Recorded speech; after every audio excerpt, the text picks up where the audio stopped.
மேட்டுப்பாளையத்தில் கார் ஓட்டுநர் கொலை சம்பவம் தொடர்பாக திமுக கவுன்சிலர் மற்றும் அவரது மகன்கள் காவல்துறையினரால் கைது செய்யப்பட்டனர்.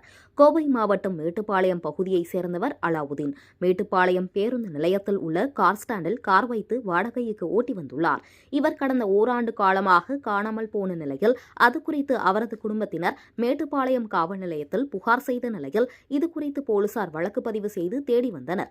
அலாவுதீன் குறித்து போலீசாருக்கு ஓராண்டு காலமாக தகவல் ஏதும் கிடைக்காத நிலையில் மற்றொரு வழக்கில் மேட்டுப்பாளையத்தை சேர்ந்த ஹக்கீம் கொடுத்த தகவலின் பேரில் போலீசார் நடத்திய விசாரணையில் திமுகவை சேர்ந்த வார்டு கவுன்சிலர் அவரது மகன்களுடன் சேர்ந்து அலாவுதீனை கொலை செய்தது தெரியவந்தது. அலாவுதீன் மேட்டுப்பாளையம் பேருந்து நிலையத்தில் கார் ஓட்டும் போது அங்கு செல்போன் கடை வைத்து நடத்தி வந்ததாக கூறப்படுகிறது. காரமடை நகராட்சி திமுக 3வது வார்டு நகர்மன்ற உறுப்பினர் ரவிக்குமார் என்பவரின் 2வது மகன் சரண்குமார் என்பவரின் மனைவியுடன் தவறான தொடர்பு ஏற்பட்டுள்ளது. இந்த தவறான தொடர்பு சரண்குமாருக்கு தெரிய வந்ததை தொடர்ந்து மிகவும் மன உளைச்சலுக்கு ஆளான சரண்குமார் அலாவுதீனை கொலை செய்ய திட்டமிட்டுள்ளார்.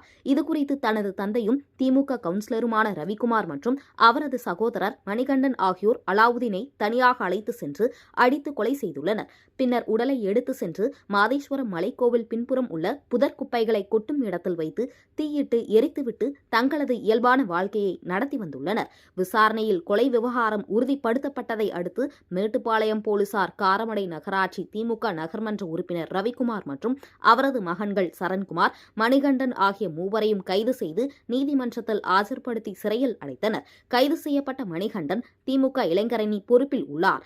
மேலும் எரிக்கப்பட்ட அலாவுதீன் உடல் பாகங்களை சேகரித்து ஆய்வுக்கு உட்படுத்தி விசாரணை மேற்கொண்டு வருகின்றனர்.